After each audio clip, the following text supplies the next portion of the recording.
Okay, तो बच्चों आपकी तैयारी अच्छी चल रही होगी। वे बहुत महत्वपूर्ण लेसन प्लान पढ़ रहे हैं। तो लेसन प्लान के बारे में हमने देखा कि लेसन प्लान में मर्सेल स्ट्रक, उनके स्टेटमेंट आपको ध्यान रखने हैं। मोटे तौर पे मर्सेल ने शिक्षक को कलाकार बताया, स्ट्रक ने शिक्षक को इंजीनियर बताया। उसके बाद तीन बड़ी महत्वपूर्ण परिभाषाएं हमने आपसे डिस्कस करी। एक आई के डेविस साहब की है, एक बोसिंग की और एक बाइनिंग एंड बाइनिंग की।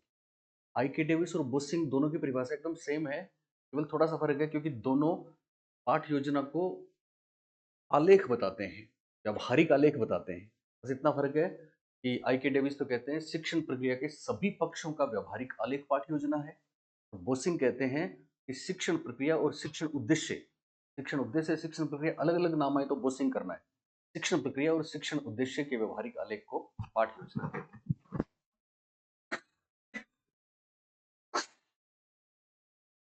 सॉरी। उसके बाद बाइंडिंग एंड बाइंडिंग सामने बहुत ही बढ़िया सी व्यवस्थित परिभाषा दी है। वो कहते हैं कि सब पाठ योजना क्या होती है। पाठ योजना में पहला काम होता है उद्देश्यों को परिभाषित करना, उनका उल्लेख करना।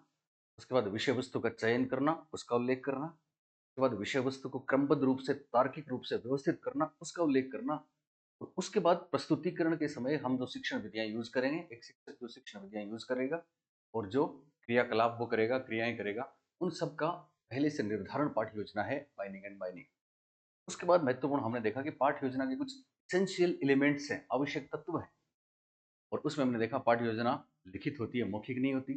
पाठ योजना में विषय वस्तु का एकदम क्लेरिफिकेशन होता है शिक्षण बिंदुओं के रूप में। तीसरी बात हमने देखी कि वहाँ पूर्व ज्ञान का भी उल्लेख होता है, सहायक सामग्री कौन सी प्रयोग करेंगे उसका भी उल्लेख होता है। और बहुत महत्वपूर्ण बात यह थी कि साहब शिक्षण उद्देश्य जो हैं वो व्यवहारिक पदों में, बिहेवियरल टर्म्स में पाठ योजना में मेंशन करने बहुत जरूरी है। इसके साथ बच्चों को कैसे प्रश्न पूछेंगे, बच्चों को क्लास में किस तरह से ज्ञानानुभव में हम हेल्प करेंगे, फिर बच्चों की प्रगति स्तर का मूल्यांकन कैसे करेंगे, ध्यान रखना है मूल्यांकन उद्देश्य के अनुरूप होगा। ये सब चीजें आवश्यक तत्वों में हमने पढ़ी। फिर पाठ योजना का प्रारूप हमने देखा। पाठ योजना के प्रारूप में सबसे पहली बात हमने देखी परिचय। उसके बाद दूसरी बात हमने देखी, मेरी आवाज सही आ रही, दूसरी बात हमने देखी शिक्षण उद्देश्य। तीसरी बात हमने देखी सहायक सामग्री। चौथी बात हमने देखी पूर्व ज्ञान। पांचवी बात हमने देखी जो कि इंपॉर्टेंट टॉपिक था, पाठ्योपस्थापन एवं पाठ्याभिसूचन। पाठ की स्थापना है इंट्रोडक्शन, प्रस्तावना, पूर्व ज्ञान के प्लेटफॉर्म पे नवीन ज्ञान को रखने के लिए वो प्लेटफॉर्म तैयार कर दें। और पाठ्याभिसूचन है, पाठ अब क्या पढ़ने वाले हैं उसकी पहले से सूचना दो बच्चों, आज हम ये अध्ययन करेंगे, उसको हम उद्देश्य कथन कहते हैं। तो presentation and statement of aim के रूप में पाठ योजना का ये चरण काफी महत्वपूर्ण है। फिर वास्तव में पाठ का विकास कैसे करेंगे, कितने फेजेज में करेंगे, इसका उल्लेख होगा। फिर रिपीटेशन की बात करेंगे और फिर उसके अलावा नियत कार्य, मूल्यांकन, इंटरेक्शन जैसी कुछ चीजें। अब बहुत खास और बहुत महत्वपूर्ण पाठ योजना के कुछ आयाम हैं, कुछ उपागम हैं, कुछ अप्रोचेज हैं, जिनको हम बोलते हैं अप्रोचेज, पाठ योजना के आयाम या उपागम। सबसे पहले एक नंबर पे हम पढ़ेंगे जो पाठ योजना के जनक भी माने जाते हैं, जे फ्रेडरिक हर्बर्ट। तो इनका जो आयाम है वो कहलाता है हर्बर्ट आयाम या हर्बर्ट उपागम। आपको बता दूं बच्चों, इनमें छोटी छोटी बहुत ही महत्वपूर्ण बातें हैं जिनको आप आराम से एक बार पढ़ के खुद लिख लेना, आप आराम से याद कर लोगे। हर्बर्ट उपागम, इसको हम हर्बर्टीय उपागम भी कहते हैं, इसको पंचपदी भी कहते हैं। तो ये बहुत ही महत्वपूर्ण है हर्बर्ट उपागम। तो पाठ योजना के हर्बर्ट उपागम में क्या क्या है उसको देखते हैं। सबसे पहले तो हर्बर्ट उपागम पाठ योजना के ज्ञान स्तर का उपागम है। इसको ज्ञान स्तर का उपागम भी कहते हैं और इसको स्मृति स्तर का उपागम भी कहते हैं। ज्ञान स्तर अथवा स्मृति स्तर का उपागम। आपको ध्यान होगा कि तीन स्तर, शिक्षण के तीन स्तर माने गए हैं। ज्ञान स्तर पहला, जिसको मेमोरी लेवल, स्मृति स्तर भी कहते हैं। दूसरा बोध स्तर और तीसरा चिंतन स्तर। ज्ञान स्तर के प्रणेता हर्बर्ट हैं, बोध स्तर के प्रणेता मॉरिसन हैं और चिंतन स्तर के प्रणेता हंट हैं। चिंतन स्तर उच्च अध्ययन के लिए उपयोगी है, उच्च कक्षाओं के लिए उपयोगी है। बोध वाला, मॉरिसन वाला मध्यम मास्टरी होती है, मध्यम क्लासेस के लिए इंपोर्टेंट है, और ये छोटी क्लासेस के लिए इंपोर्टेंट है। तो पहली बात याद रखेंगे, हर्बर्ट का उपागम ज्ञान स्तर या स्मृति स्तर का उपागम है। दूसरी बात, इस उपागम का केंद्र बिंदु सीखना है। इस उपागम का केंद्र बिंदु क्या है? सीखना। पहली बात, हर्बर्ट का उपागम कौन से स्तर का उपागम है? तो आप बोलेंगे स्मृति स्तर या ज्ञान स्तर या प्रारंभिक स्तर का मूल्यांकन है। प्रारंभिक, मोरिसन मध्य स्तर है और हंट उच्च स्तर है। तो प्रारंभिक स्तर का उपागम है, इसका केंद्र बिंदु है सीखना। लर्निंग इंपॉर्टेंट है हर्बर्ट के अनुसार। तीसरी महत्वपूर्ण बात ध्यान रखना बच्चों, कि पहले और बहुत पहले ये माना जाता था कि मनुष्य की आत्मा में ज्ञान होता है। पहले मानते थे मनुष्य की आत्मा में ज्ञान होता है, लेकिन हम अक्सर एक शब्द काम में लेते हैं, टेबुला रासा। और टेबुला रासा देने वाले कौन थे? John Locke. तो जॉन लॉक ने इस अवधारणा को बदल दिया। और आप गौर करेंगे अगर, तो आप देखेंगे कि वापस निर्मितवाद में वही अवधारणा आ रही है कि ज्ञान आत्मा में विद्यमान है। निर्मितवाद कहता है ज्ञान हमारे अंदर विद्यमान है, हम खुद ज्ञान का निर्माण करते हैं। Construction of knowledge is constructivism. पियाजे, वाइगोत्स्की, ब्रूनर, ग्लेजरफील्ड जैसे लोग आए और आधुनिक शिक्षा शास्त्रियों ने, आधुनिक मनोवैज्ञानिकों ने यह साबित किया कि ज्ञान बाहर नहीं है, ज्ञान तो अंदर है। पहले भी यही था, लेकिन बीच में जैसे कि जॉन लॉक का टेबुला रासा आया। जॉन लॉक की कौन सी चीज आई? टेबुला रासा। तो टेबुला रासा में जॉन लॉक ने क्या बोला? ध्यान होगा सबको, आप हमारे बच्चे हैं तो जरूर आपने पढ़ा होगा। और आप में से कुछ बच्चे ऐसे भी होंगे जो केवल मेरे से मेथड्स पढ़ रहे हैं।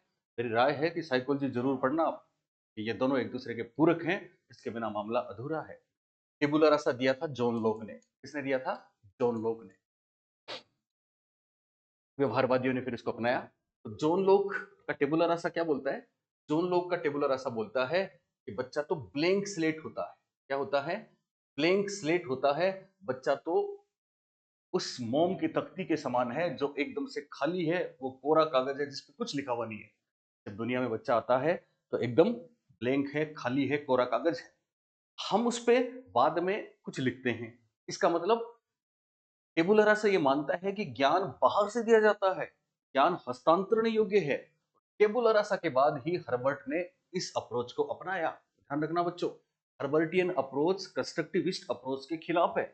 हर्बर्टियन अप्रोच ये कहती है कि ज्ञान बाहर से दिया जाता है, ज्ञान हस्तांतरण योग्य है, बच्चा अनुभवों से ज्ञान प्राप्त करता है, उसके खुद के पास कुछ नहीं होता। जबकि पियाजे, ब्रूनर, वाइगोत्स्की कुछ और कहते हैं ना। तो और ज्ञान का संचय किया जा सकता है। ये तमाम अवधारणाएं हर्बर्ट उपागम की विशेषताएं हैं। तो दो बातें आपने देखी क्या कि साहब, हर्बर्ट उपागम ज्ञान स्तर या स्मृति स्तर का उपागम है, प्रारंभिक स्तर का उपागम है। दूसरी बात, इसका केंद्र बिंदु है सीखना। तीसरी बात, इस उपागम की मान्यता क्या है, जंक्शंस क्या है। तो इस उपागम की मान्यता है, हर्बर्ट का मानना था कि ज्ञान अनुभवों से प्राप्त किया जाता है। अनुभवों से प्राप्त किया जाता है, मतलब ज्ञान का निर्माण अंदर नहीं होता बल्कि बाहर होता है। ज्ञान अनुभवों से प्राप्त किया जाता है। इसका मतलब ज्ञान बालक के अंदर है जैसा निर्मितवादी कहते हैं कि बाहर। तो जवाब है ज्ञान का अस्तित्व बाहर है। ज्ञान का अस्तित्व बाहर है, अंदर नहीं है। ज्ञान का अस्तित्व बाहर है। रविंद्र जी देखियो, राइटिंग सही तो आ रही है? देखिए ना कलर। ओके, ज्ञान का अस्तित्व क्या है? बाहर है। तीसरी बात, हर्बर्टियन उपागम की क्या मान्यता है, क्या जंक्शन है? तीसरी बात है, ज्ञान चूंकि बाहर है तो ज्ञान हस्तांतरणीय है। ज्ञान का हस्तांतरण संभव है। ज्ञान का हस्तांतरण संभव है और साथ में ज्ञान का संचय भी संभव है। तो ज्ञान का संचय भी संभव है। और साथ में हर्बर्ट ये कहते हैं, शर्त यह है कि ज्ञान को क्रमबद्ध रूप से प्रस्तुत किया जाना चाहिए। तो क्रमबद्ध प्रस्तुति होनी चाहिए ज्ञान की। ज्ञान की प्रस्तुति कैसी होनी चाहिए? क्रमबद्ध प्रस्तुति होनी चाहिए। और साथ में आप जो बच्चों को नवीन ज्ञान दे रहे हैं उसे पूर्व ज्ञान से जोड़ना चाहिए, पूर्व ज्ञान के साथ उसकी तुलना करनी चाहिए, पूर्व ज्ञान से उसका एसोसिएशन कर देना चाहिए। पूर्व ज्ञान से जोड़ना चाहिए। तो जो महत्वपूर्ण बातें हैं मैं एकदम शॉर्ट में टू दी पॉइंट आपको बता रहा हूँ, इससे बाहर कोई बात आएगी नहीं परीक्षा में, चिंता करनी नहीं है। कि हर्बर्ट उपगम की मान्यता क्या क्या है? ज्ञान का केंद्र बिंदु है सीखना। क्या है? सीखना। दूसरी बात, ये ज्ञान स्तर स्मृति स्तर का उपागम है, जो प्राथमिक स्तर का उपागम है। तीसरी बात, ज्ञान अनुभवों से प्राप्त किया जाता है, बच्चे के पास कुछ नहीं होता। चौथी बात, ज्ञान का अस्तित्व बाहर है। अगली बात, ज्ञान का हस्तांतरण संभव है, ज्ञान का संचय संभव है, लेकिन शर्त है क्रमबद्ध रूप से प्रस्तुत होना चाहिए और नवीन विषय वस्तु को पूर्व ज्ञान से जोड़ना भी जरूरी है। अब चलते हैं बच्चों आगे, और आगे इंपोर्टेंट करके लिखिए, इंपोर्टेंट। हर्बर्ट जे फ्रेडरिक हर्बर्ट जर्मनी के थे, कमाल का काम किया था। तो हर्बर्ट ने 5 पदों पर आधारित, हर्बर्ट ने 5 पदों पर आधारित, हर्बर्ट ने कितने पदों पर आधारित? 5 पदों पर, 5 स्टेप्स, 5 पदों पर आधारित एक उपागम, हम इसको पाठ योजना उपागम में लेते हैं, ठीक है, शिक्षण उपागम भी कह देते हैं, उससे फर्क नहीं पड़ेगा, उद्देश्य का उपागम भी कह देते हैं, फर्क नहीं पड़ेगा। तो हर्बर्ट ने 5 पदों पर आधारित एक उपागम का निर्माण किया, एक उपागम का निर्माण किया, जो जो हर्बर्ट की पंचपदी, जो हर्बर्ट की पंचपदी के नाम से विख्यात है, जो हर्बर्ट की पंचपदी के नाम से विख्यात है। यह महत्वपूर्ण बात है। ये 5 पद बहुत ही महत्वपूर्ण है, जो हर्बर्ट की पंचपदी के नाम से विख्यात है, यानी प्रसिद्ध है। और खास बात मैं आपको बता दूं कि हमारे देश में इसी को फॉलो किया जाता रहा है, लेकिन जब RCEM, राष्ट्रीय कॉलेज ऑफ एजुकेशन मैसूर की नई अप्रोच आ गई, तब से पहले तक, जो 72 में आई थी, NCERT द्वारा प्रशासित है, तब तक भारत में इसको अपनाया गया था। तो आप लिखेंगे नोट, RCEM, RCEM उपागम क्या था 1972 में, RCEM उपागम 1972 से पहले, भारत में, से पहले भारत में, आज भी ये काफी पॉपुलर है, पर ये ध्यान रखना है, से पहले भारत में हर्बर्टियन उपागम, भारत में हर्बर्टियन उपागम या पंचपदी उपागम भी कहते हैं इसको, हर्बर्टियन उपागम या पंचपदी उपागम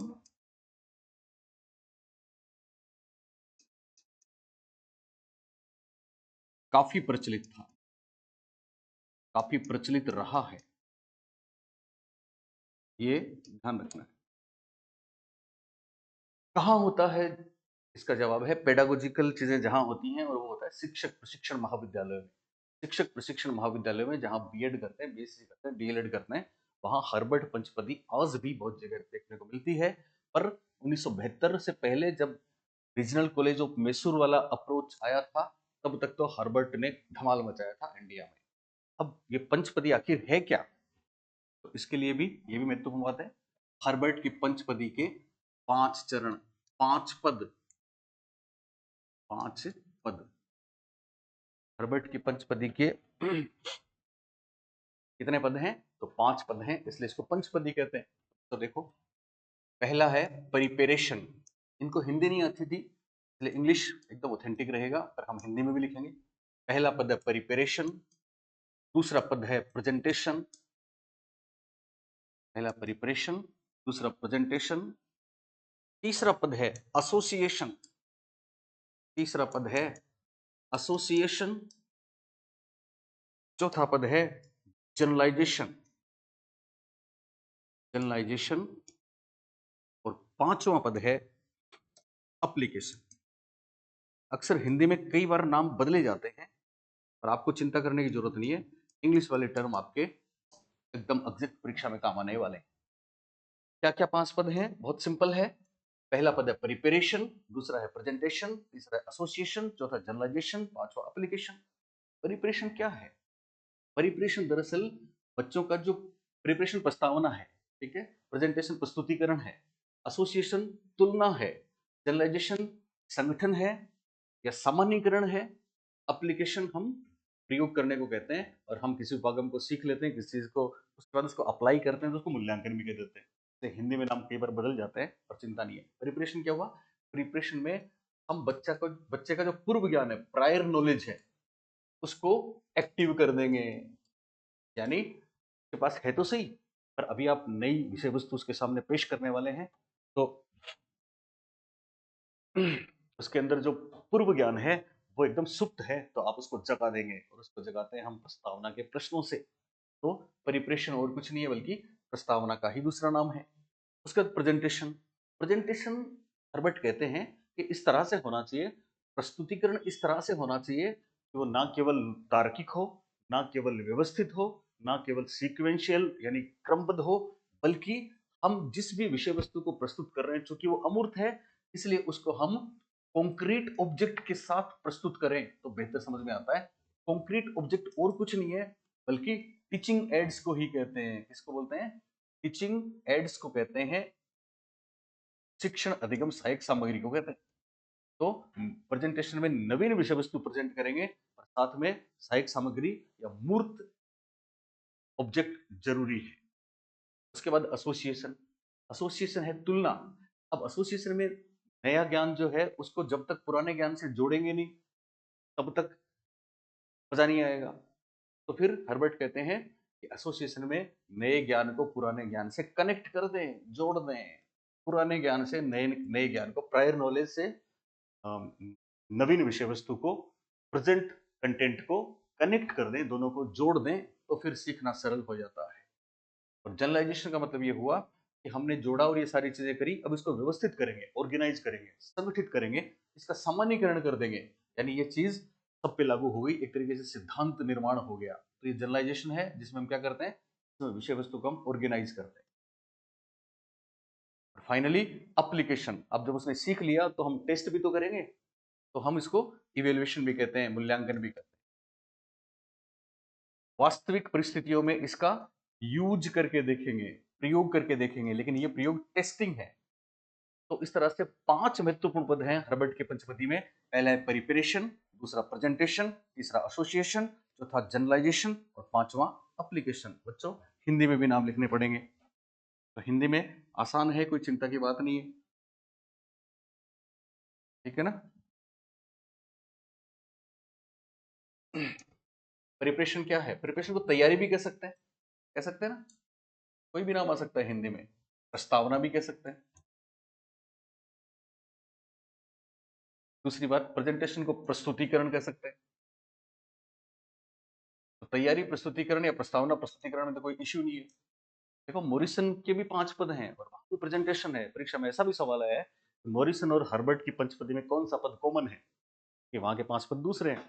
एक्सप्लोरेशन से शुरू होता है, एक्सप्लोरेशन, फिर प्रेजेंटेशन, फिर उसके बाद असिमिलेशन आएगा वहां पे, फिर ऑर्गेनाइजेशन आएगा, और फिर अंत में रिसिटेशन आएगा। वहां एक्सप्लोरेशन, उसके बाद प्रेजेंटेशन, उसके बाद असिमिलेशन, उसके बाद ऑर्गेनाइजेशन, और फाइनली रिसिटेशन आएगा। और यहाँ प्रिपरेशन, प्रेजेंटेशन, एसोसिएशन, जनरलाइजेशन और एप्लीकेशन है, ये ध्यान रखना है। तो प्रिपरेशन तैयारी या प्रस्तावना है, प्रिपरेशन प्रस्तावना हुई, तो प्रेजेंटेशन प्रस्तुतिकरण हुआ। तीसरा एसोसिएशन, तो एसोसिएशन तुलना है, हर्बर्ट इसको तुलना कहते हैं। और जनरलाइजेशन सामान्यीकरण है, सामान्यीकरण। और एप्लीकेशन प्रयोग है। तो अक्सर परीक्षाओं में आपको ये शब्द देखने को मिल जाएंगे, कौन से? प्रस्तावना, प्रस्तुतिकरण, तुलना, सामान्यीकरण, प्रयोग। प्रस्तावना, प्रस्तुतिकरण, तुलना, सामान्यीकरण और प्रयोग। कोई दिक्कत नहीं है। कई बार नाम बदल जाते हैं, है ना। बदलेंगे नाम, क्या बदल सकते हैं? जैसे जनरलाइजेशन संगठन है, तो संगठन को हम व्यवस्था भी कह सकते हैं, तो कभी आपको व्यवस्था शब्द मिल जाएगा, व्यवस्था, ठीक है। कभी आपको संगठन शब्द मिल जाएगा, ठीक है। कभी आपको प्रयोग की जगह मूल्यांकन शब्द मिल जाएगा। तो ये कुछ टर्म्स हिंदी में अगर चेंज भी हुए तो आपको टेंशन लेने की जरूरत नहीं है, क्योंकि आपके पास इंग्लिश वाली चीजें है ही, है ना। तो ये चीजें कहाँ बदलेंगी? व्यवस्था, संगठन, मूल्यांकन। व्यवस्था संगठन दोनों एक ही चीज होती है, व्यवस्था संगठन दोनों क्या होती है? एक ही चीज होती है। तो अगर आपको सामान्यीकरण नहीं मिले कहीं, या फिर तुलना नहीं मिले कहीं पे, या प्रयोग नहीं मिले तो इन शब्दों पे गौर करना, ये शब्द मिल सकते हैं। प्रस्तावना नहीं मिले तो तैयारी मिल सकती है ना। ओके, तो ये था प्यारे बच्चों हर्बर्टियन उपागम, जिसकी सारी बातें हमने आपको बता दी। अब है 2 नंबर, दूसरा लिखिए मूल्यांकन उपागम। मूल्यांकन उपागम, मूल्यांकन उपागम को हम ब्लूम उपागम भी कहते हैं, क्योंकि इसके प्रतिपादक कौन है? BS Benjamin Samuel Bloom. BS Bloom हमारे लिए इसलिए महत्वपूर्ण है, तब हमारे देश के बहुत से शिक्षाविद ब्लूम से ट्रेनिंग लेके आए थे 1957 में, और इंडिया में आके उन्होंने आयोगों में, शिक्षा नीति में, स्कूलों में और परीक्षा प्रणाली में सुधार के बहुत से काम किए थे। आपका होलिस्टिक इवेल्युएशन का जो फंडा चला था वो वहीं से चला था। बीएस ब्लूम है, तो बहुत प्रसिद्ध है, और बीएस ब्लूम के बारे में हम आपको बता ही चुके हैं। इनकी टेक्सोनोमी को तो कौन नहीं जानता। बीएस ब्लूम ज्ञान, अवबोध, प्रयोग, विश्लेषण, संश्लेषण और मूल्यांकन। बीएस ब्लूम 1956 में उद्देश्य के वर्गीकरण के जनक भी माने गए थे। ज्ञानात्मक पक्ष के उद्देश्यों का वर्गीकरण उन्होंने प्रस्तुत किया था, वो बात हम कर चुके हैं पहले। ओके, अच्छा आप चिंता नहीं करना, कुछ टॉपिक हमने पहले लिए, जैसे ऑब्जेक्टिव्स वाले कुछ और लिए है ना, तो अभी आपके सेकंड ग्रेड परीक्षा में तो काफी टाइम पड़ा है, ठीक है, तो उससे पहले तो बहुत कुछ कर लेंगे, और इनसे सबसे रिलेटेड प्रश्न भी आपको देंगे। जिन बच्चों ने विश्वास करके ऐप लिया है उनको कतई निराश होने की जरूरत नहीं है। एक सीट की पक्की वाला हमारा वादा आपके साथ बदस्तूर तब तक कायम रहेगा जब तक एक सीट आपकी पक्की नहीं होगी। आप तो दिल लगा के पढ़ते जाओ बस। ओके, बीएस ब्लूम इसके प्रतिपादक हैं। बीएस ब्लूम कौन है? इसके प्रतिपादक हैं, प्रणेता हैं, इसलिए कई बार मूल्यांकन उपागम को हम ब्लूम उपागम भी कह देते हैं। और खास बात मैं आपको बता दूं, इस उपागम का केंद्र बिंदु, इस उपागम का केंद्र बिंदु है, हम कई बार बात कर चुके हैं, आपको ये कॉन्सेप्ट एकदम क्लियर होने चाहिए। छात्रों की प्रगति के स्तर की जांच करें तो हम कैसे करेंगे? शैक्षिक उद्देश्य के प्रकाश में करेंगे। तो ब्लूम उपागम बोले या मूल्यांकन उपागम बोले, इसका केंद्र बिंदु होगा शिक्षण उद्देश्य। आप करें शैक्षिक उद्देश्य नहीं, शिक्षण उद्देश्य, शिक्षण उद्देश्य। और एक और महत्वपूर्ण बात यहां पे इंपॉर्टेंट, कि ब्लूम ने संपूर्ण शिक्षण प्रक्रिया को त्रिपोलर, त्रिध्रुवीय व्यवस्था माना। संपूर्ण शिक्षा प्रक्रिया को 3 पदों में त्रिपदी प्रक्रिया माना। कौन सी प्रक्रिया माना? त्रिपदी प्रक्रिया माना। और त्रिपदी प्रक्रिया का ट्रायंगल मेरे ख्याल से आप सब जानते हैं ना, ब्लूम की त्रिपदी प्रक्रिया। अच्छा, इनमें छोटो करूं तो पीडीएफ में तो पूरा जगह, ठीक है। ब्लूम ने संपूर्ण शिक्षण प्रक्रिया को एक ट्रायंगल में पेश किया। किसमें पेश किया? एक ट्रायंगल और त्रिभुज में पेश किया, जिसमें सबसे ऊपर ऑब्जेक्टिव्स है। क्या है? ऑब्जेक्टिव्स। सबसे ऊपर ऑब्जेक्टिव्स हैं। ऑब्जेक्टिव्स और कुछ नहीं है बल्कि शिक्षण उद्देश्य ही है। यहाँ पे टीचिंग लर्निंग एक्सपीरियंसेस है, टीचिंग लर्निंग एक्सपीरियंसेस। और यहाँ पे अपेक्षित व्यवहारगत परिवर्तन, expected behavioural, expected behavioural outcomes, EBOs. ये ब्लूम की टेक्सोनोमी नहीं, ब्लूम की संपूर्ण शिक्षण प्रक्रिया को प्रस्तुत करने वाली एक त्रिपदी प्रेजेंटेशन है, जिसको हम त्रिध्रुवीय या त्रिपदी शिक्षण को त्रिपदी प्रक्रिया किसने माना? तो हम बोलेंगे ब्लूम। या फिर कई बार ऐसा भी पूछ लिया जाता है कि ब्लूम ने शिक्षण प्रक्रिया को किस रूप में पेश किया? तो त्रिभुज के रूप में पेश किया। इसको ब्लूम का त्रिभुज भी बोलते हैं, इसको ब्लूम का ट्रायंगल भी बोलते हैं। तो नाम कोई भी आए, त्रिपदी आए, त्रिध्रुवीय आए, त्रिपोलर आए, ट्राइपोलर आए, शिक्षण प्रक्रिया को त्रिभुज के रूप में पेश करना है, आपको ध्यान रखना है, यह है ब्लूम उपागम। इसी का दूसरा नाम क्या है? मूल्यांकन उपागम। इसमें सबसे पहले ऊपर होंगे शिक्षण उद्देश्य। क्या होंगे? शिक्षण उद्देश्य। और यहां होंगे अधिगम अनुभव, शिक्षण अधिगम अनुभव, जिनको हम अधिगम अनुभव कहते हैं, कह सकते हैं। और यहाँ पे अपेक्षित व्यवहारगत परिवर्तन भी लिख सकते हैं, जो कि सही है। अपेक्षित व्यवहारगत परिवर्तन, अपेक्षित व्यवहारगत परिवर्तन। और किसी में हमने जो चाहा था वो अपेक्षित व्यवहारगत परिवर्तन हुए कि नहीं हुए, अपेक्षित व्यवहारगत परिवर्तन हुए कि नहीं हुए, इसका पता जिन विधियों से लगता है उनको बोलते हैं मूल्यांकन के उपकरण। तो इस बिंदु को मूल्यांकन के उपकरण भी कहा जाता है, ध्यान देना, मूल्यांकन के उपकरण भी कहते हैं, अपेक्षित व्यवहारगत परिवर्तन भी कहते हैं, एबीओज भी कहते हैं, इसको टीचिंग लर्निंग एक्सपीरियंसेस भी कहते हैं, और इसको अधिगम अनुभव भी कहते हैं। वो ऑब्जेक्टिव्स भी है, टीचिंग ऑब्जेक्टिव्स लिखे, लर्निंग ऑब्जेक्टिव्स लिखे, केवल ऑब्जेक्टिव्स लिखे, अर्थ एक निकलेगा क्योंकि स्पेसिफिक है, हिटेबल है, डिबिशियस नहीं है, प्रैक्टिकल है, व्यवहारिक है, क्रियात्मक है, फंक्शनल है। मैं बता चुका हूँ शिक्षण उद्देश्य में आपको सारी बातें। तो शिक्षण उद्देश्य तो एक ध्रुव क्या हो गया, शिक्षण उद्देश्य, बोलिए हुआ कि नहीं हुआ। दूसरा ध्रुव क्या हुआ, अधिगम अनुभव, और तीसरा ध्रुव हुआ अपेक्षित व्यवहारगत परिवर्तन या मूल्यांकन के उपकरण।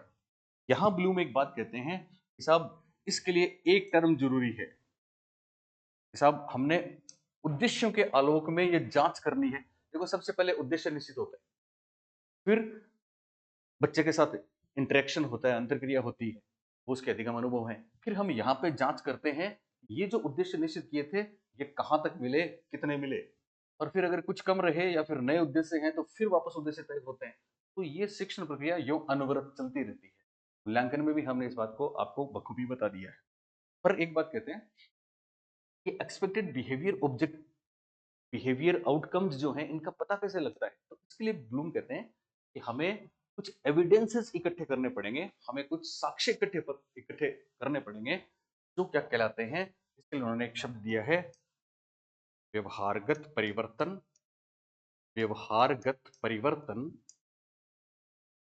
व्यवहारगत परिवर्तन विषयक साक्ष्य, व्यवहारगत परिवर्तन विषयक साक्ष्य, और व्यवहारगत परिवर्तन विषयक साक्ष्य को ही हम शॉर्ट में इबियोज बोलते हैं। क्या बोलते हैं, इबियोज।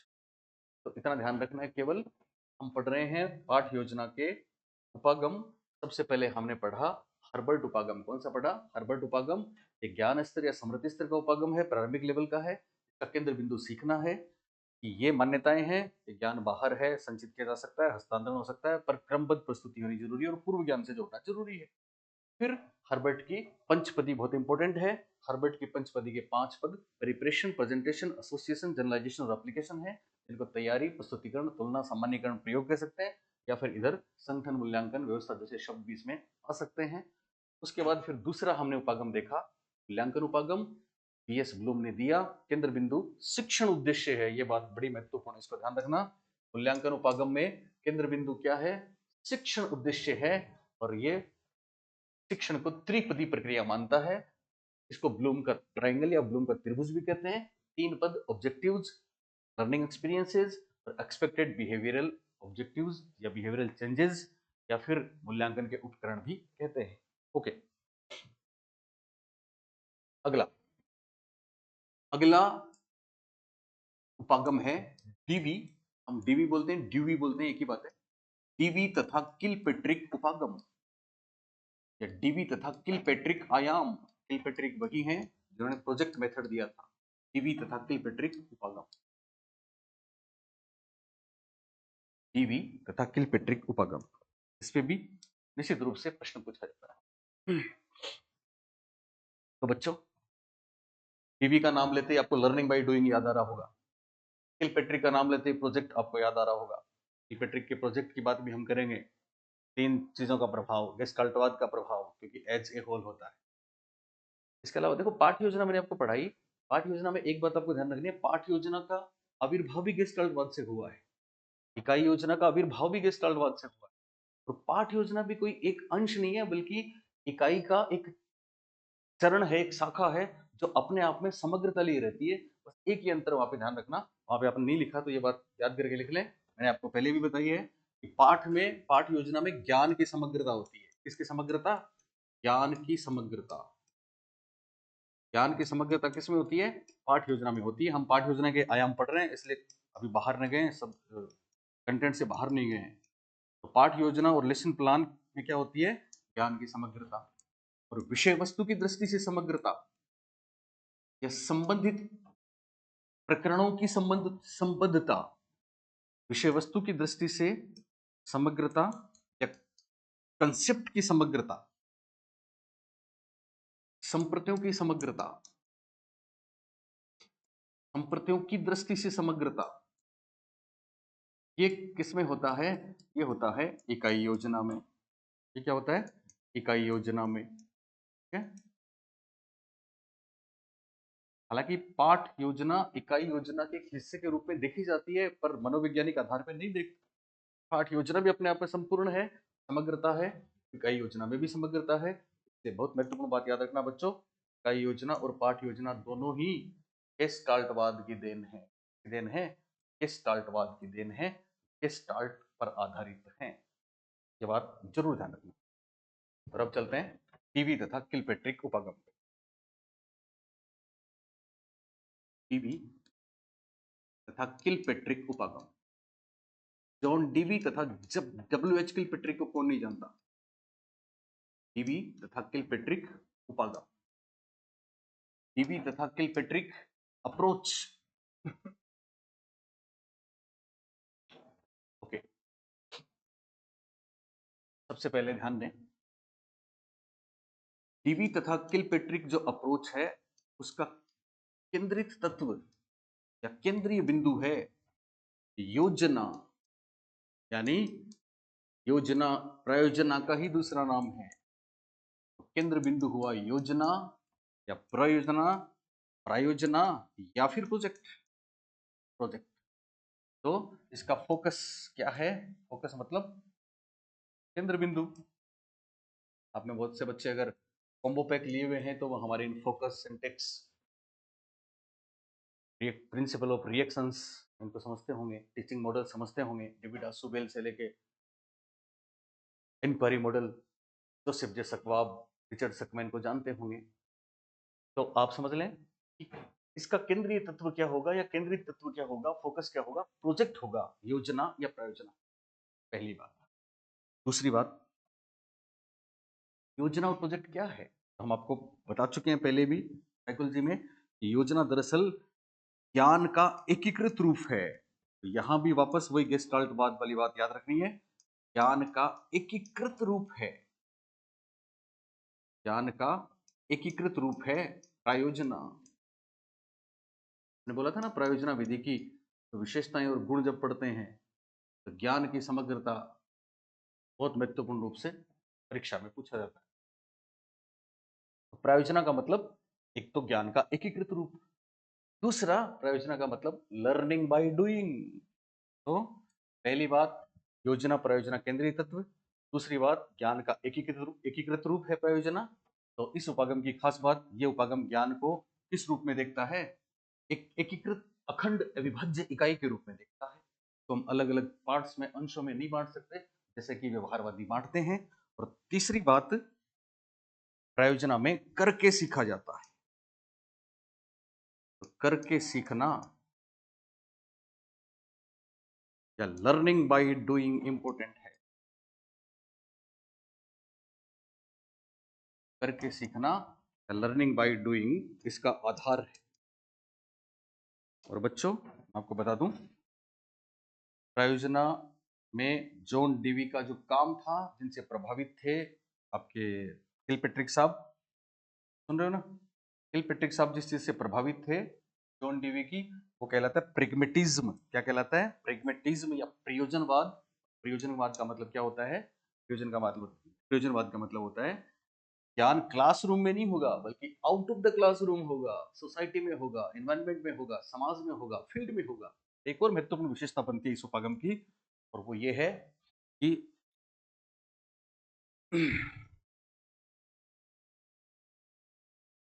ज्ञान का निर्माण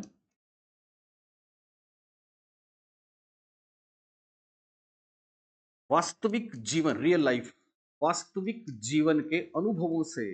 ज्ञान का निर्माण वास्तविक जीवन के अनुभवों से। ज्ञान का निर्माण वास्तविक जीवन के अनुभवों से। हम जानते हैं वास्तविक जीवन के अनुभव में प्रायोजना में जब बात करें, इसमें न केवल ज्ञान का एकीकृत रूप है बल्कि ये मिलके सामूहिक रूप से लक्ष्य तक पहुंचने वाली बात भी है। तो एक और बात इसमें निकल के आती है, और वो है सामाजिक गुणों का या सामाजिक कौशलों का विकास। सामाजिक गुणों का विकास। इसका विकास, सामाजिक गुणों का विकास। तो बात मैं आपको बता दूं कि यूएसए में जो पढ़ाई होती है, यूएसए में पेडागोजिकल अप्रोच काम आती है, तो वो डीबी और किलपैट्रिक आयाम पर ही आधारित है। यूएसए में प्रचलित डीवी किलपैट्रिक आयाम कहां पे प्रचलित, तो हम बोलेंगे यूएसए में प्रचलित। हार्वर्ड उपागम भारत में प्रचलित रहा है, लेकिन आरसीईएम 1972 आने के बाद कम हुआ है। पर डीवी किलपैट्रिक उपागम, जिसमें ज्ञान वास्तविक परिस्थिति में दिया जाएगा, सामाजिक कौशलों का सामाजिकता का विकास होगा, मुख्य आधार प्रायोजना होगा और ज्ञान एकीकृत रूप है, इसलिए यहाँ पे योजना प्रायोजना एकीकृत रूप के नुमाइंदे के रूप में, रिप्रेजेंटेशन के रूप में प्रोजेक्ट केंद्रीय बिंदु होगा। इसका केंद्रीय बिंदु या केंद्रीय तत्व क्या होगा, केंद्रीय बिंदु क्या होगा, प्रोजेक्ट होगा, प्रायोजना होगा, योजना होगा। यूएसए में यह प्रचलित है। कहां प्रचलित है? यूएसए में। और एक और बात आपको बताए, भारत में, भारत में क्या हुआ था, ध्यान है ना आपको, वर्धाश्रम 1937, बुनियादी तालीम। तो भारत में गांधी जी ने, कुटीर उद्योग था ना, करके सीखना था सब कुछ। भारत में गांधी जी ने बुनियादी तालीम में, बुनियादी शिक्षा में, भारत में गांधी जी ने, डॉक्टर जाकिर हुसैन थे तो बुनियादी तालीम नाम दिया था। भारत में गांधी जी ने बुनियादी तालीम स्कीम या basic education system, basic education plan, basic education योजना, तो भारत में गांधी जी ने बुनियादी तालीम स्कीम में 1937 में इसे प्रयुक्त किया। कौन से उपागम को प्रयुक्त किया? प्रायोजना वाले किलपैट्रिक और डीवी उपागम को भारत में भी प्रयुक्त किया था गांधी जी ने, क्योंकि तब हम स्वतंत्र थे, इसलिए ये ज्यादा लंबा नहीं। फिर डीवी किलपैट्रिक उपागम में यही ध्यान रखना है, योजना, प्रोजेक्ट, एकीकृत रूप, करके सीखना, ज्ञान का निर्माण वास्तविक जीवन की परिस्थितियों में, तो सामाजिक गुणों का विकास। भारत में गांधी जी ने बुनियादी शिक्षा के रूप में इसको किया था। और ये आयाम कौन से देश में है? अमेरिका में। कौन से देश में प्रचलित है? अमेरिका में। पांच नंबर। अगली बेहद खास और बेहद महत्वपूर्ण पाठ योजना की थीम, और वो है मोरिसन उपागम। मोरिसन उपागम।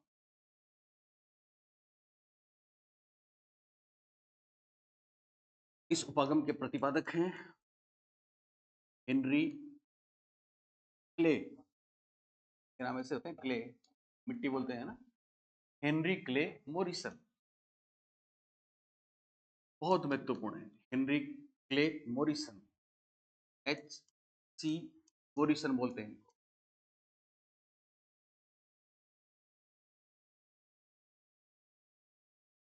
ओके, HC मोरिसन ने एक उपागम दिया है पाठ्य योजना का, जो मोरिसन उपागम कहलाता है। क्या कहलाता है? मोरिसन उपागम के नाम से, किस नाम से प्रसिद्ध है? मोरिसन उपागम। मोरिसन उपागम, इसमें कुछ खास बातें हैं बच्चों, बहुत ही महत्वपूर्ण।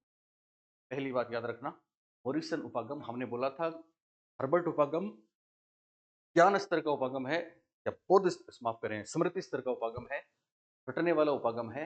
लेकिन मोरिसन उपागम समझने वाला उपागम है, इसलिए ये बोध स्तर का उपागम है। उपागम है बोध स्तर। दूसरी बात, मोरिसन ने कहा था, साहब ज्ञान तो तब तक हम सार्थक नहीं मानेंगे जब तक उसमें बालक की निपुणता ना हो जाए, यानी मास्टरी ना हो जाए। केंद्रीय तत्व होगा मास्टरी या निपुणता। बौद्ध स्तर का उपागम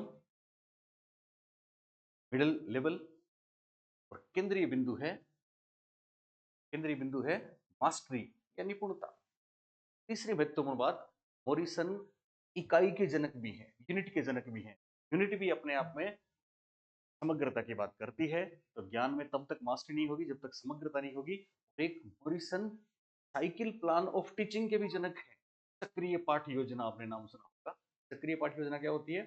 साइकिल टूटता नहीं है। पहले आप टीचिंग कराएं, पहले आप टीचिंग से पहले आप उनका प्री टेस्ट लें, पहले प्री टेस्ट लें, उसके बाद टीचिंग कराएं, उसके बाद मूल्यांकन करें, इवेल्युएशन करें, फिर जो कमजोर चीजें रह गई ये मूल्यांकन डायग्नोस्टिक होता है, फिर आप वापस सुधारात्मक कार्य करें, उपचारात्मक कार्य करें, रेमेडियल वर्क करें, आप रीटीचिंग कराएं, रीमूल्यांकन करें, ये साइकिल चलता रहता है। ये इनकी महत्वपूर्ण चीज है साइकिल प्लान ऑफ टीचिंग। कौन सी? Cycle plan of teaching. परीक्षा में पूछ ले, सक्रिय पाठ योजना के प्रतिपादक कौन? मॉरिसन। इकाई उपागम के प्रतिपादक कौन या इकाई के प्रतिपादक कौन? मॉरिसन। बोध स्तर के प्रतिपादक कौन? मॉरिसन। मॉरिसन उपागम का केंद्र बिंदु क्या? निपुणता। क्या बोलेंगे? निपुणता, मास्टरी। और 5 तत्व तो मॉरिसन के भी हैं साहब, जो मैंने बताए हैं। हर्बर्ट के भी 5 पद और मॉरिसन के भी 5 पद। हर्बर्ट के 5 पद मैंने आपको बताए थे, वहां पे क्या थे? प्रिपरेशन, प्रेजेंटेशन, एसोसिएशन, जनरलाइजेशन और 5वां एप्लीकेशन। मॉरिसन के 5 पद होंगे एक्सप्लोरेशन, सबसे पहले प्रस्तावना को इन्होंने एक्सप्लोरेशन बोला। दूसरा इनका पद है प्रेजेंटेशन, जो दोनों में सेम है, एक्सप्लोरेशन प्रेजेंटेशन। दूसरा इनका नायाब है एसिमिलेशन, निपुणता, मास्टरी। एसिमिलेशन के बिना नहीं होगा, आत्मसात के बिना नहीं होगा। चौथा इनका है ऑर्गेनाइजेशन। पांचवा इनका रेसिटेशन। मॉरिसन उपागम खास बात, पहली बात, केंद्रीय बिंदु, केंद्रीय तत्व वो है निपुणता, मास्टरी। दूसरी बात, यह बोध स्तर का उपागम है। कौन से स्तर का? बोध स्तर का उपागम है, जिसमें निपुणता पर बल दिया जाता है। यह बोध स्तर का उपागम है। तीसरी बात, मॉरिसन किसके जनक हैं? तो मॉरिसन इकाई, यूनिट। यूनिट आते ही ये भी ज्ञान को एकीकृत फॉर्म में समझने की बात करते हैं। तथा चक्रीय पाठ योजना, तथा चक्रीय पाठ योजना, तथा चक्रीय पाठ योजना, तो इंग्लिश में बोलते हैं साइकिल प्लान ऑफ टीचिंग। चक्रीय पाठ योजना तो बोलेंगे साइकिल प्लान ऑफ टीचिंग के प्रतिपादक हैं। मॉरिसन इकाई तथा चक्रीय पाठ योजना के क्या हैं? प्रणेता हैं, प्रतिपादक हैं।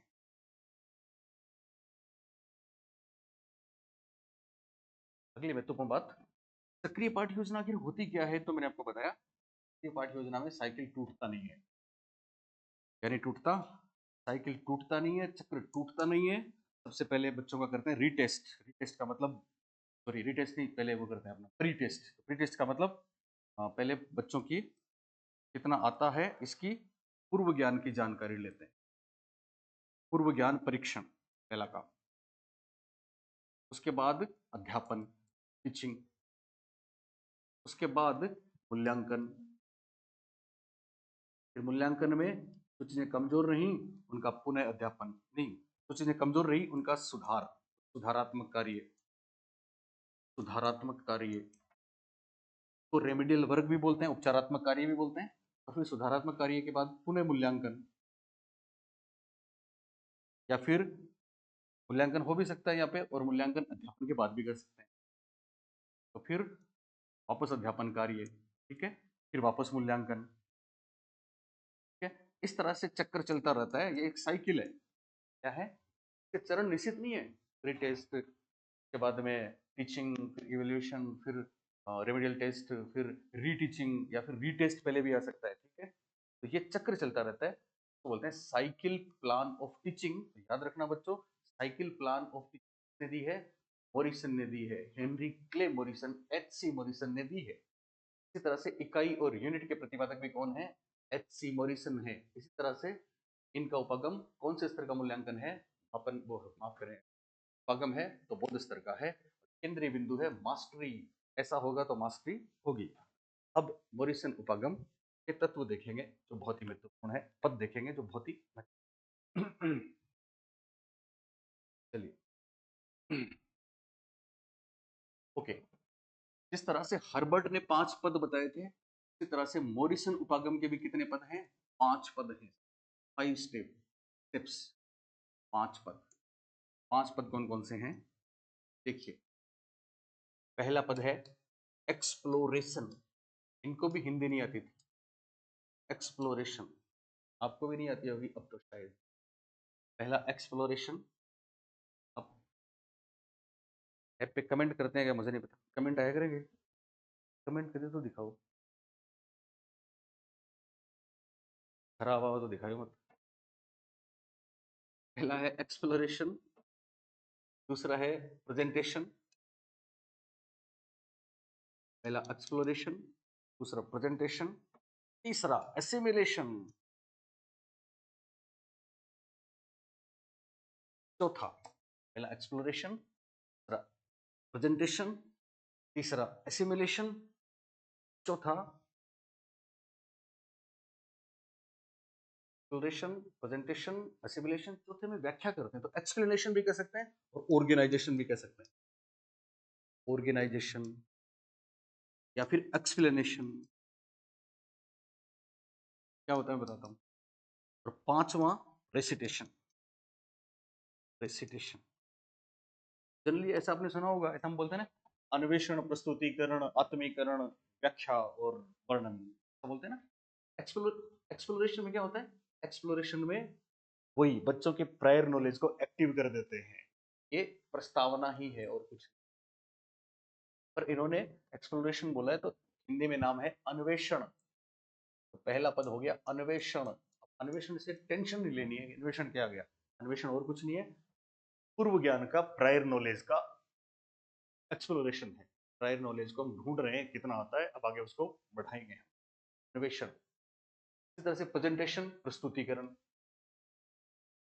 हिंदी में और कोई नाम कभी कभी जोड़ देते हैं, रिप्लेस कर देते हैं, पर आपको चिंता नहीं करनी, आपको तो exploration, presentation, assimilation, organization, explanation और रेसिटेशन याद रखना है। पहला अन्वेषण हो गया, अन्वेषण पुराना ज्ञान हो गया। फिर प्रेजेंटेशन, प्रस्तुतिकरण वही है। प्रस्तुतिकरण को हम कैसे करेंगे? प्रस्तुतिकरण को हम करेंगे टीचिंग, वो साइकिल में चक्रीय पाठ योजना से साइकिल करेंगे तो कमाल का प्रस्तुतिकरण होगा साहब। उसके बाद बच्चों को हम छोड़ देंगे इस बात के लिए फ्री, आप अपने लेवल पे, यहाँ टीचर हेल्प नहीं करता, यहाँ तक करता है, यहाँ टीचर बच्चों को कहता है कि तुम फ्री हो, तुम अपने अनुभव लो, कुछ भी करो, जो बातें आपने आज सीखी है उनको आत्मसात करो, मतलब आपके वो रग रग में बस जाए। तो बोलते हैं आत्मीकरण। परीक्षा में बहुत बार पूछा गया ये पद, आत्मीकरण, आत्मसातीकरण, ठीक है। परिपाक भी बोलते हैं, कि वस्तु पर आधिपत्य तभी होता है जब आत्मीकरण होता है। उसी तरह से ऑर्गेनाइजेशन हम संगठन भी कह सकते हैं, हम व्याख्या भी कह सकते हैं। अब जब नॉलेज एकदम समझ में आ गया, बच्चों को मास्टरी हो गई, आत्मसात हो गया, उसके बाद वो उसको समराइज करके बच्चों के सामने प्रेजेंट भी कर सकते हैं, टीचर के सामने प्रेजेंट भी कर सकते हैं ना। पर ये जिस फॉर्म में उन्होंने सीखा है उसी फॉर्म के इर्द गिर्द कंसोलिडेट रहता है। लेकिन ये बहुत अच्छी बात है, पांचवी रेसिटेशन, इसको बोलते हैं वर्णन। वर्णन क्या होता है? यहाँ बच्चे अपने शब्दों में, आप फ्री हो, आपको उस लैंग्वेज को पकड़ने की भी जरूरत नहीं है, आप अपने शब्दों में वर्णन करो। बच्चे अपने शब्दों में जो सीखा है उसको बयां करेंगे। अपने शब्दों में बयां करना, अपने शब्दों में वर्णन करना, अपने शब्दों में वर्णन करने को क्या बोलेंगे? रेसिटेशन बोलेंगे।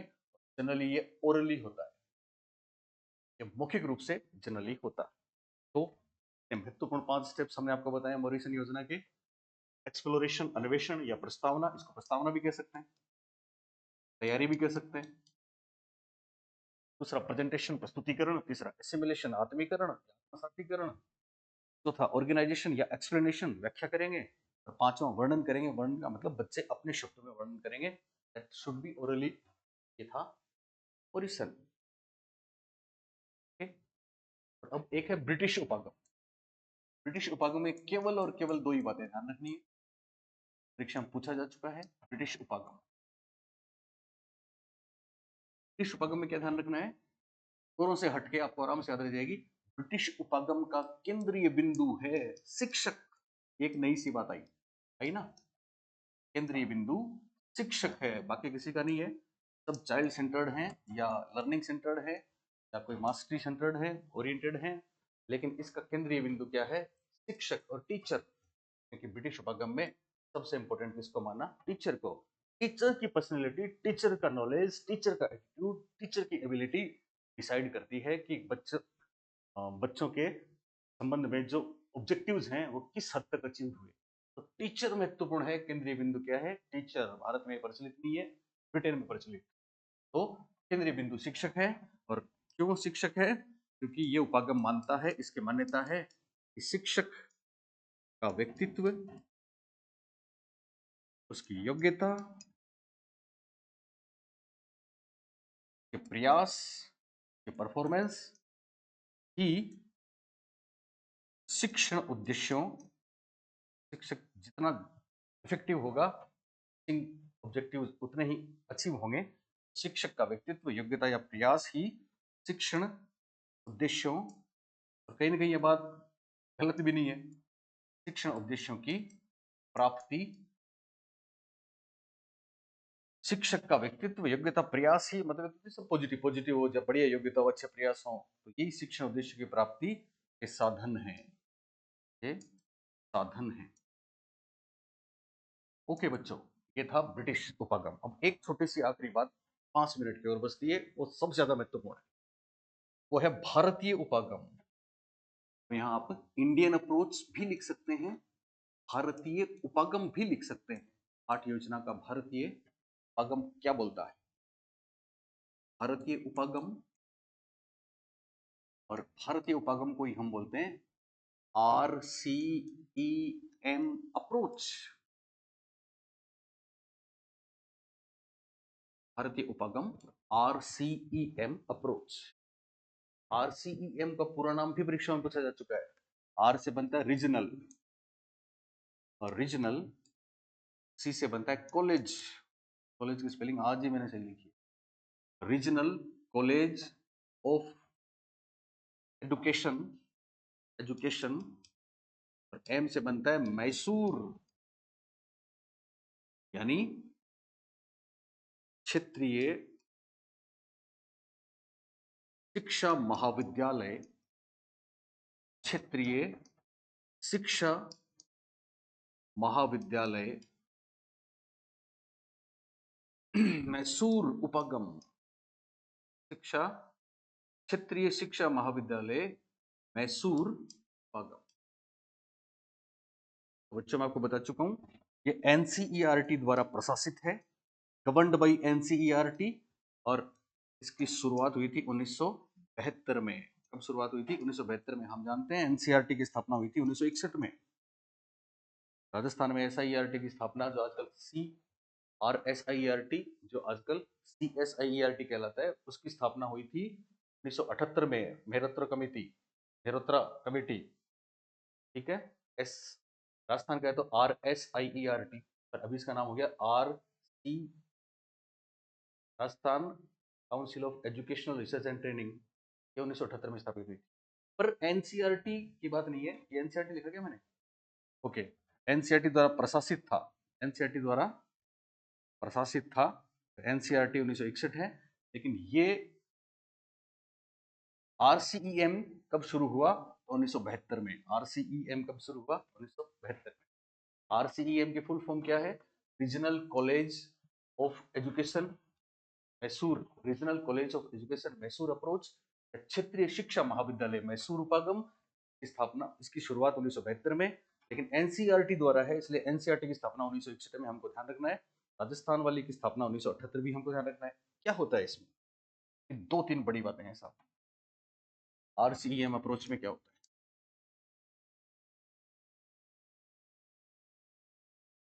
पहली महत्वपूर्ण बात बच्चों, RCEM अप्रोच दरअसल ब्लूम की टेक्सोनोमी पे आधारित है। ब्लूम की टेक्सोनोमी पे आधारित है, ब्लूम के वर्गीकरण पर आधारित है, ब्लूम की टेक्सोनोमी पर आधारित है। पहली महत्वपूर्ण बात। दूसरी महत्वपूर्ण बात, आपको याद होगा, हमने आपको ज्ञानात्मक, भावात्मक और क्रियात्मक दृश्य बताए थे। ब्लूम, क्रेथवाल, मेसिया, याद है, सिम्पसन, हैरो, उनके बिहेवियरल टर्म्स भी बताए थे। और ज्ञानात्मक पक्ष को जिन्होंने, सिम्पसन ने क्रियात्मक, हैरो ने क्रियात्मक किया था, लेकिन ज्ञानात्मक पक्ष को जिन्होंने व्यवहारिक रूप में लिखा था, वो 2 विधियां हमने आपको बताई थी, रॉबर्ट मेगर विधि और रॉबर्ट मिलर विधि, याद है ना? तो महत्वपूर्ण बात, ब्लूम की टेक्सोनोमी पर आधारित है। और दूसरी बात, रॉबर्ट मेगर, रॉबर्ट मेगर एवं रॉबर्ट मिलर ये क्या है, इसके लिए पुराना वीडियो देख लो, आपके इसी में है। रॉबर्ट मैगर आपके कोर्स में ही है, ठीक है ना, मेथड्स में। रॉबर्ट मैगर एवं रॉबर्ट मिलर विधि, रॉबर्ट मैगर एवं रॉबर्ट मिलर विधि पर आधारित आरसीएम। आरसीईएम क्या है?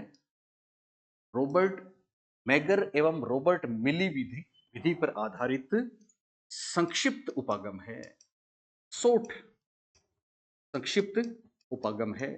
और ये बताने की जरूरत नहीं है, आप सब जानते हैं, क्योंकि आप हमारे बच्चे हैं। क्या कि रॉबर्ट मैगर या रॉबर्ट मिलर क्या किया इन्होंने ने ब्लूम के ज्ञानात्मक पक्ष ने ब्लूम के ज्ञानात्मक पक्ष के उद्देश्यों को कार्यसूचक क्रियाओं, देखो कार्यसूचक क्रियाओं मैंने आपको वहां पे बताया होगा, जिनको बोलते हैं एक्टिव वर्ब्स या एक्शन वर्ब्स, जैसे कि चीजों को पकड़ना, नापना, ये जितने भी हमने व्यवहारिक बात करी ना अभी, तो कार्यसूचक क्रियाओं बोल सकते हैं। अथवा इसी का नाम है, मैगर व मिलर ने ब्लूम के ज्ञानात्मक पक्ष के उद्देश्य को कार्यसूचक क्रियाओं या व्यावहारिक पदों में परिभाषित किया या व्यावहारिक पदों में प्रस्तुत किया। बात समझ आ रही है? तो रॉबर्ट मिलर और रॉबर्ट मैगर विधि क्या है? तब ब्लूम की टेक्सोनोमी को किस रूप में प्रस्तुत करना? व्यवहारिक पदों में प्रस्तुत करना या एक्शन वर्ब्स में, कार्यसूचक क्रियाओं में प्रस्तुत करना। ये काम किया था मैगर व मिलर ने, और इसी काम को आरसीईएम ने कर दिया। तो ये पाठ योजना की, माफ करें, ये पाठ योजना की भारतीय प्रणाली है, ये पाठ योजना का इंडियन रूप है, आरसीईएम अप्रोच। एक बात, ब्लूम की टेक्सोनोमी पर आधारित, clear. Robert megger, Robert Miller की जो विधियां थी, उनको शॉर्ट में आरसीईएम ने अडॉप्ट किया है। इनमें क्या था? उद्देश्यों को व्यवहारिक रूप में लिखने वाली बात थी। और आखिरी दो बातें आरसीईएम की बातें हैं कि आरसीईएम ने दो काम किए। एक तो क्या काम किया? एक तो ब्लूम के जो ज्ञानात्मक पक्ष के 6 उद्देश्य थे, तो ब्लूम के वर्गीकरण, कौन सा वर्गीकरण था? ज्ञानात्मक पक्ष, कोग्निटिव डोमेन। ब्लूम के वर्गीकरण के 6 भागों या 6 उद्देश्यों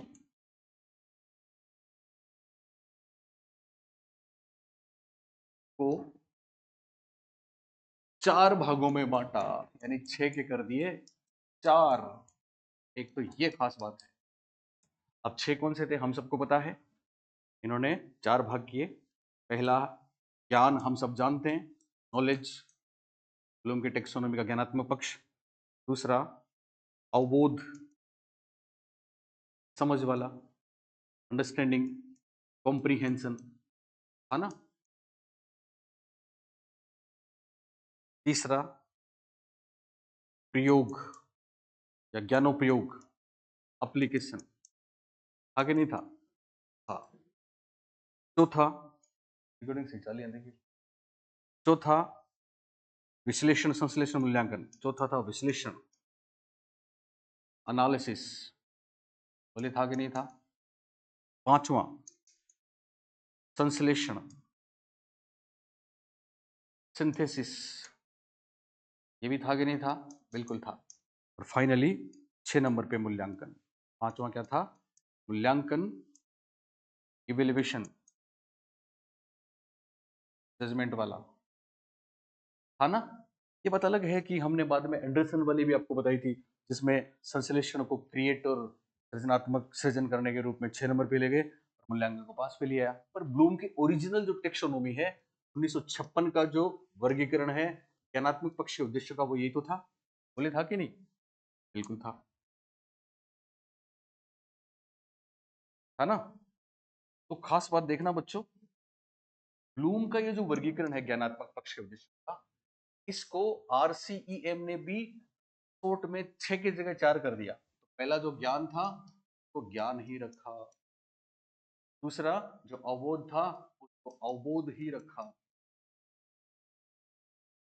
तीसरा जो प्रयोग था उसको प्रयोग ही रखा, यानी पहले तीन में कोई फेरबदल नहीं किया। और 4 नंबर पे बाकी जो तीनों हैं लाके चौथा कर दिया, गुणात्मकता कर दिया। क्या? गुणात्मक। ये पता नहीं कितनी बार परीक्षा, क्रिएटिविटी। ध्यान रखना है आरसीएम उपागम में कुल कितने उद्देश्य बताए गए हैं, तो आपको 6 नहीं बोलना है बल्कि 4 बोलना। क्या परिवर्तन हुआ? पहले 3 तो सेम रहे, पर बाकी जो 3 है विश्लेषण अंकन, तीनों को मिला के क्या कर दिया? एक बना दिया। एक कौन सा हुआ? गुणात्मकता। ठीक है, एक और परिवर्तन किया, यहीं पे लिख लो क्या किया।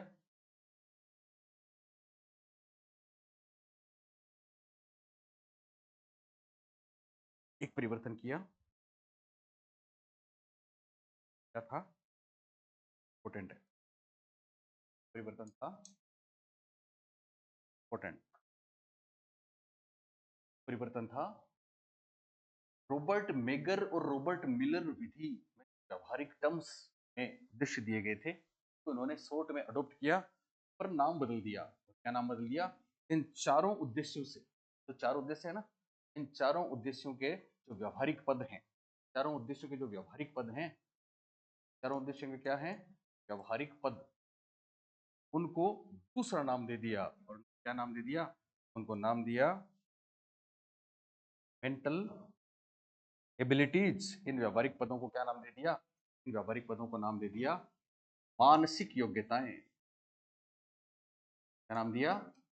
मानसिक योग्यताएं। और ये भी पूछा गया परीक्षाओं में, ध्यान रखना कि इन्होंने कुल कितने, इन्होंने अनलिमिटेड बताई थी सब, रॉबर्ट मेगर और मिलर ने, लेकिन आरसीएम में मानसिक योग्यताओं की संख्या बताई 17। तो ये 17 की फिगर जरूर याद रखना। 7 मेंटल एबिलिटीज बताई। 7 क्या बताई? Mental abilities. आपको याद है ना, हस्टन ने 7 पीएमएज बताई थी, वैसे मेंटल एबिलिटीज बताई। एबिलिटी नाम दिया, मेंटल एबिलिटीज नाम दिया किसको? बिहेवियरल टर्म्स को। और मेंटल एबिलिटीज आरसीईएम ने कितनी बताई? 17 बताई। कितनी बताई? 17। और ये आरसीईएम भारत में प्रचलित, कहाँ प्रचलित है? भारत में प्रचलित है, इसलिए ये महत्वपूर्ण होता है। तो बच्चों फिर मिलते हैं 1-2 दिन बाद में। आज का ये लेसन यहीं पे खत्म होता है। Thank you.